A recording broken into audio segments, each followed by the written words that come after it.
হাকালুকি প্রকাশন আয়োজিত মুহাম্মদ লুৎফুর রহমান সম্পাদিত লিটল ম্যাগ গাগরা আনুষ্ঠানিকভাবে প্রকাশ হয়েছে। এ উপলক্ষে 29 জুলাই শুক্রবার রাতে সিলেট সিটির একটি অভিজাত হোটেলে 3 ঘণ্টাব্যাপী এক প্রকাশনা অনুষ্ঠান অনুষ্ঠিত হয়।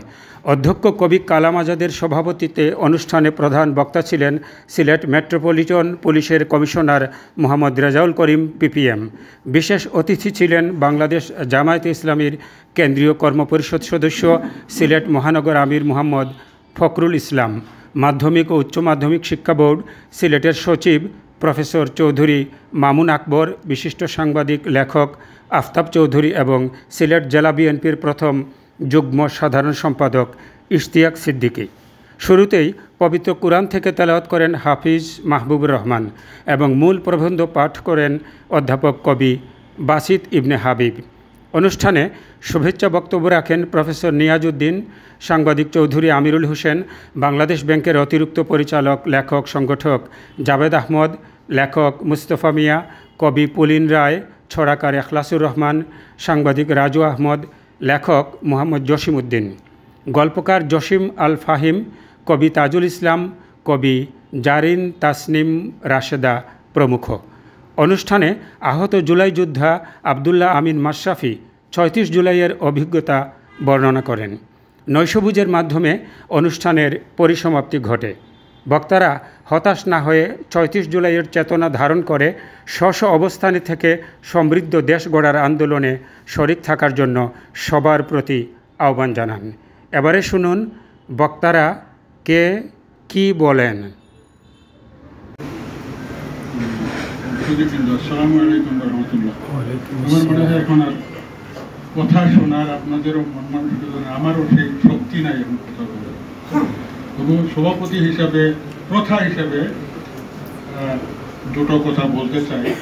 বিশেষত আমার কোন কানিজ আমি না বক্তব্য প্রসঙ্গে বলব। এটা হচ্ছে যেটা যে আল্লাহ রাব্বুল আলামিন কোরআন মজিদে যে ঘোষণাটা দিচ্ছে সেটা কিন্তু চিরকালীন, একদিনের জন্য না। লা তাকুলু লিমা ইউকতালু ফি সাবিলিল্লাহি আমওয়াত বাল আহইয়াউন ওয়ালাকিন লা তাশউরুন। তাদেরকে মৃত বলো না যারা আল্লাহর রাস্তায় প্রাণ দিয়েছে, জীবন দিয়েছে, তারা জীবিত তোমরা দেখতে পাও। আল্লাহ রাব্বুল আলামিনের ঘোষণা। আমি একটু দুঃখিত এই জন্য যে আমার জুলাই বিপ্লবের শহীদ ছেলেদের ব্যাপারে আপনারা কেউ কিন্তু শহীদ শব্দটি উচ্চারণ করেননি। নিহত, আহত, অমুক তমুক বলেছেন। এদের ব্যাপারে সম্মানের সাথে কথা বলবেন, শহীদ বলবেন, এই আহ্বানটা জানাচ্ছি। আমার ভাই কোরআন থেকে করেছেন ওয়ালাল আখিরাতু খায়রুল লাকা মিনাল উলা। এটাও কিন্তু মুহাম্মদুর রাসূলুল্লাহ সাল্লাল্লাহু আলাইহি ওয়াসাল্লামকে শুধু বলা হয় না, এটা প্রত্যেকটা ইমানদারকে বলেছেন, সর্বযুগের ইমানদারকে বলেছেন। অতএব আমাদেরকে আশাবাদী থাকতে হবে। জুলাই বিপ্লব ব্যর্থ হবে না, হতে পারে না। দুনিয়ার কোনো বিপ্লব যেখানেই রক্ত ঝরেছে, মানুষের জন্য মানুষ রক্ত দিয়েছে, তার নজির নাই যে ব্যর্থ হয়ে গেছে। যে নদী মরুপথে হারালো ধারা, গানিহে দানিতাও হয়নি হারা। যে ফুল না ফুটিতে ধরিল ধুলিতে, যে নদী মরুপথে হারালো ধারা। এই আমার বাংলা প্রফেসর, ভয় পাচ্ছি স্মরণ আছে কিনা। যে নদী মরুপথে হারালো ধারা, গানিহে দানিতাও তাও হয়নি হারা। আমার অনুজ একটা প্রবন্ধ লিখেছে এর উপরে, তো এটা আপনারা প্রশংসা করেছেন, আমিও প্রশংসা করি, কিন্তু সমালোচনা একটা আছে। সেটা হচ্ছে যেটা যে তার এই যে লিটল ম্যাগাজিন আন্দোলনে যে ইতিহাস এনেছে, তার মধ্যে কিন্তু 52 ভাষা আন্দোলনটা নেই। 52 শহীদদেরকে বাদ দিয়ে আমরা বাংলাদেশ চিন্তাও করতে পারি না। 52 পরেই এই দেশে লিটল ম্যাগাজিনের যে বিপ্লব শুরু হয়, এক ধারাবাহিকতায় 69-এর আন্দোলন হয়, 71-এর মুক্তিযুদ্ধ হয়, এমনকি 90-এর হয়। এবং আমি বলবো যে আজকের যে জুলাই নিয়ে কথা বলছি, সেটাও কিন্তু সূত্রপাত বাঙালি রক্ত দিতে শিখেছে 52 সালে। আর সেই রক্ত দানের মাধ্যমে আমরা প্রকৃত স্বাধীনতা পেয়েছি। কেউ অস্বীকার করলে সে বেস্টেড ইন্টারেস্টের পক্ষের মানুষ, কায়েমি স্বার্থের পক্ষের মানুষ হিসেবে সে বলবে যে এটা ব্যর্থ হয়ে যাবে, এটাই হয়েছে, এটাই হয়েছে। কিন্তু এখানে আমরা জানি যে আমাদের তারুণ্য যে ভূমিকা পালন করেছে, এটাকে আমি আমার কবিতায় যেটা বলেছি আমার যুক্তিতে মিলে নাই। আমার নাতি জায়গা থেকে বারবার ফোন করতো যে আমরা এইটা করতেছি ওইটা করতেছি, হ্যাঁ এই যাবো কালকে এটা করে ফেলবো ওইটা করে ফেলবো। আমি কিন্তু এই যে বুড়ো মানুষ সবসময় ভীতির মধ্যে যে তোমরা এটা কি করে প্রত্যাশা করো, এই যে মানে পাথর চাপা যে ইয়েটা, বিশ্বাস বন্ধ করা যে স্বৈরাচার, সেই স্বৈরাচার এইভাবে উৎপাদিত হবে চিন্তাও করতে পারি না। এই জন্য আমার মনে হয়েছে যে এটা আল্লাহর পক্ষ থেকে এই যে আবাবিলের মাধ্যমে আব্রাহার বাহিনীকে আল্লাহ যেভাবে নেস্তানাবুদ করে দিয়েছিলেন, সূরা ফিলে তার বর্ণনা আছে, সেই ধরনেরই একটি নিয়ামত, একটি ঘটনা আবাবিলের মাধ্যমে আমাদের কাছে এসেছে। আসুন আমরা এটাকে সম্মান করি এবং আমরা সাহস রাখি। কোরআন থেকে বলতেছি, লা তাকনাতু মির রাহমাতিল্লাহ, আল্লাহর রহমত থেকে নিরাশ হওয়ার কোনো সুযোগ নাই। এটা কিন্তু নির্দেশমূলক একটি বাক্য। কোনো অবস্থায় আল্লাহর রহমত থেকে আমরা নিরাশ হতে পারি না। আর এটা যে প্রকাশনা উৎসব, এটা অনন্য প্রকাশনা উৎসব। ইয়াসভাইজি আমার সাথে একমত? জি। গাগরা এটা একটা ঐতিহাসিক দলিল। কিন্তু আমি যে 52 ভাষা আন্দোলনের কথা বলছি, 52 ভাষা আন্দোলনের পরে যে লিটিল ম্যাগাজিনগুলোর যে ধারা চালু হয়েছিল 60-এর দশকে, সেটা কিন্তু পরিপূর্ণতা পায়। আমরা এখানে আমার ভাই আছেন, আমি ভাই দাবি করতেছি, এটার কারণ হচ্ছে যে চৌধুরী গোলাম আকবর সাহিত্যভূষণ আমার জেনারেশনের যত লেখক ছিলেন তাদের সবারই কিন্তু মানস পিতা ছিলেন চৌধুরী গোলাম আকবর সাহিত্যভূষণ। তার সুসন্তান চৌধুরী মামুন আকবর আজকে আমাদের বিশেষ অতিথি। তার সুন্দর বক্তব্য আমরা শুনেছি এবং তার সাথে আমার অভিজ্ঞতার ভীষণ মিল আছে যে আমরা কিভাবে যে সার্কুলারের পরে সার্কুলার, এইটা করো ওইটা করো ওইটা করো ওইটা করো, এবং এটাকে পাশ কাটাবার জন্য যে প্রশাসনিক পথ ব্যবস্থা এগুলো নিতে হয়েছে। তো নিঃসন্দেহে এটা একটা দুঃসময় ছিল আমাদের জন্য, এবং আল্লাহর সাহায্যে, আল্লাহর হুকুমে, আল্লাহর নিয়ামত হিসাবে আমরা কিন্তু এই অভ্যুত্থানটি পেয়েছি। আসুন আমরা কৃতজ্ঞতা প্রকাশ করি। আমাদের শহীদদের জন্য দোয়া করার কোনো দরকার নাই, আমরা দরজা বুলন্দির জন্য চাইতে পারি, কিন্তু এরা মাগফিরাত প্রাপ্ত নিঃসন্দেহে। এই যে জাতির জন্য যে যারা প্রাণ দিছে তাদেরকে এই তো আল্লাহ বলতেছেন যে তোমরা এদেরকে মৃত বলো না, এরা জীবিত। আর এই জন্য এদের নাম মৃত নয়, শহীদ। আল্লাহ তাদেরকে প্রত্যেককে শাহাদাতের মর্যাদা দিন। যারা আহত হয়েছে আল্লাহ তাদেরকে সুস্থ করে তুলুন। এখানে যে আমাদের লুৎফর ভাইয়ের বাতিরা, তার যে অনুভূতি প্রদান, যে এতগুলো গুলি খেয়ে পিলে খেয়ে এখনো আমাদের সামনে আসছে এবং আশাবাদের কথা শোনাচ্ছে, আমরা এই জাতি চিরকাল তোমাদের কাছে ঋণী থাকবে ইনশাআল্লাহ। আমরা স্বার্থ থেকে, আমাদের ব্যর্থতা থেকে কিংবা আমাদের লুপ থেকে যাই বলি না কেন, তোমাদের রক্ত বৃথা যাবে না, যেতে পারে না।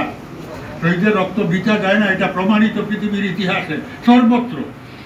এবং আমরা এদের এই আত্মদানকে, এই যে সাফল্য, এটাকে ধরে রাখার জন্য যার যার অবস্থান থেকে আমরা আমাদের 100% দেব। আর এখানে প্রায় সবাই মুসলিম, তাদেরকে বলি যে মুসলমানের একটি মাত্র লক্ষ্য, সেটি হচ্ছে জান্নাতের পথে হাঁটা। জীবনের কাজ হচ্ছে জান্নাতের পথে হাঁটা। আমরা যদি প্রকৃত ঈমানকে ধারণ করি তাহলে আমাদের নিরাশ হওয়ার কিচ্ছু নাই। এবং লুৎফর ভাইয়ের মতো মানুষ আমাদের মধ্যে থাকুক, অগ্রগামী মানুষ, এটাই আমি প্রত্যাশা করব। গাগরা একটা ঐতিহাসিক কি বলবো, ঐতিহাসিক একটা সেবা, ঐতিহাসিক একটা সেবা। আল্লাহ তার এই সেবাকে কবুল করুন। এবং আর কথা বাড়াতে চাই না, আপনাদের সবার কাছে দোয়া চাচ্ছি। আমার এখানে মুরব্বী একজন, এই আফতাব চৌধুরী, 4 মাসে বড় আমার চেয়ে। তো তিনি এখন দুর্বল কথা বলে, দুর্বল। আমি তাকেও বলছি যে দুর্বল হওয়ার কোনো সুযোগ নাই। ইনশাল্লাহ আমাদের সন্তানরা যেটা দেখিয়েছে, এরপরে আমাদের নিরাশ হওয়ার কোনো সুযোগ নাই। আবারও লা তাকনাতু মির রাহমাতিল্লাহ। আসুন আমরা আল্লাহর পথে থাকি, আল্লাহর দ্বীনের উপরে থাকি, এবং আমরা অযাচিতভাবে যেভাবে আমরা জুলাই বিপ্লব পেয়েছি, ইনশাল্লাহ আমরা জাতি হিসাবে সেটা ভোগ করব, পাবো। এবং আমাদেরকে একটা জিনিসই করতে হবে, নিজের কাছে প্রতিশ্রুতিবদ্ধ করতে হবে যে জাতির স্বার্থে আমরা আমাদের প্রয়োজনে এই জীবনে এসেও বুক চেতিয়ে দাঁড়াতে হবে, জাতির প্রয়োজনে বুক চেতিয়ে দাঁড়াতে হবে। আমরা পিঠ দেখাবো না ইনশাল্লাহ। আমাদের সন্তানরা অন্তত আমাদেরকে এইটুকু দেখিয়ে দিয়েছে। আল্লাহ আপনাদের সবাইকে তার সকল নিয়ামতে ধন্য করুন। আমার জন্য দোয়া করবেন। আসসালামু আলাইকুম ওয়া রাহমাতুল্লাহি ওয়া বারাকাতুহু। তো সকলেই আসলে আমরা যে এটাকে প্রকাশ করতে পারি না, কিন্তু আমরা যে কখনো এটা সাপোর্ট করি নাই, তখনও আমরা বিষয়টা অ্যানালিসিস করেছি এবং আমরা যারা আমাদের সন্তান পরিবাররা তারা কিন্তু রাস্তায় ঝাঁপিয়ে পড়েছিল। তারা দেখেছে যে বাবারা আসলে সঠিক কাজ করতে যে তারা নির্যাতনের শিকার হয়েছে, তারা বঞ্চিত হয়েছে, আমরাও কিন্তু অবহেলিত ছিলাম। আমি সেই দিন চাই যেদিন নিপীড়নের মুক্তি আসিবে। কবির এই কামনা এবং বাংলাদেশের ছাত্র জনতার যে ইচ্ছা, দুইটা বিষয় একটা জায়গায় এসে মিলে গিয়েছিল, যে বাংলাদেশের মানুষ চায় নিপীড়ন থেকে মুক্তি পেতে। সত্যি বলতে আমরা 16-17 বছর নিপীড়নের মধ্যেই ছিলাম। একজন সাধারণ নাগরিক হিসেবে আমাদের যে ন্যূনতম সম্মান পাওয়া উচিত ছিল, সেটা সত্যি বলতে আমরা পাইনি। যেভাবে বিপদে উনি আমার চেয়েও, আমি একটা কলেজের দেখলাম যে আমি সিলেট সরকারি মহিলা কলেজে সহযোগী অধ্যাপক এবং অর্থনীতি বিভাগের প্রধান ছিলাম। তো সিলেট সরকারি মহিলা কলেজ সিলেট শহরের একবারে প্রাণকেন্দ্রে অবস্থিত। এখানে কোনো পোস্টিং নেওয়া মানে মনে হয় যে এটা অত্যন্ত ভালো পোস্টিং।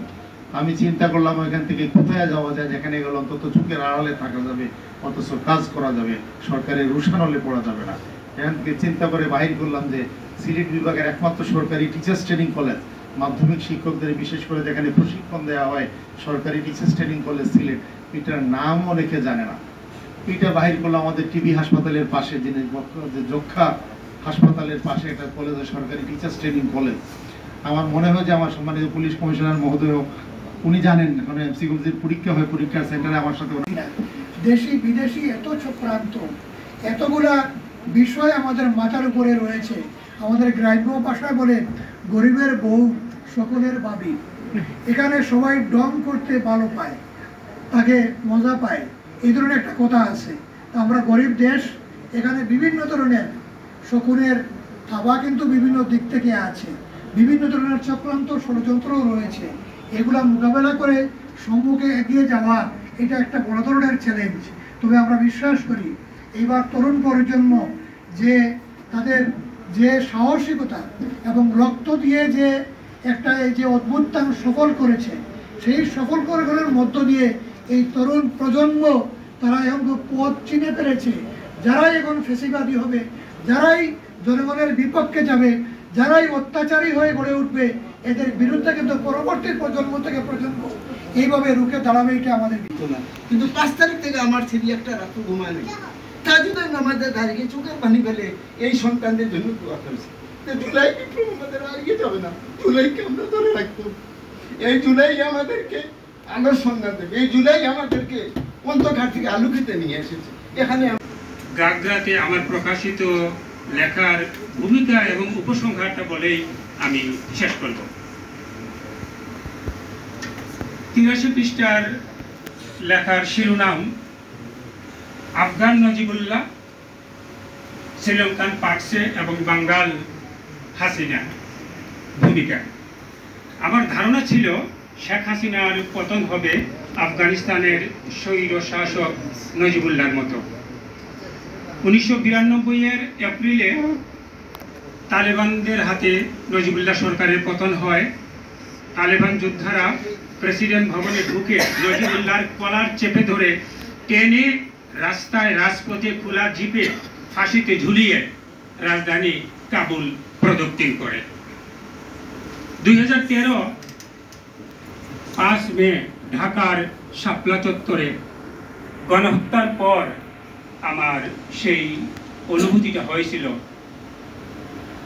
যে আমাদের এই স্বৈর শাসকের অবস্থানটা সেরকমই হবে। উপসংহার, আমার এক বোন একটু হতাশা নিয়ে বলছিলেন আশার বাণী শুনতে চাই। উপসংহারে আমার সেই আশার বাণীতেই শোনাবো। 1 বছর পর শত অতৃপ্তির মাঝেও মহান স্রষ্টার কাছে অগণিত শুকরিয়া তার শহীদ গাজী বান্দাদের প্রতি। হৃদয় নিংড়ানো কৃতজ্ঞতা আর ভালোবাসা আবু সাইদ মুগ্ধরা জাতির দগ্ধ হৃদয়ে এনে দিল শান্তির ফলগুধারা।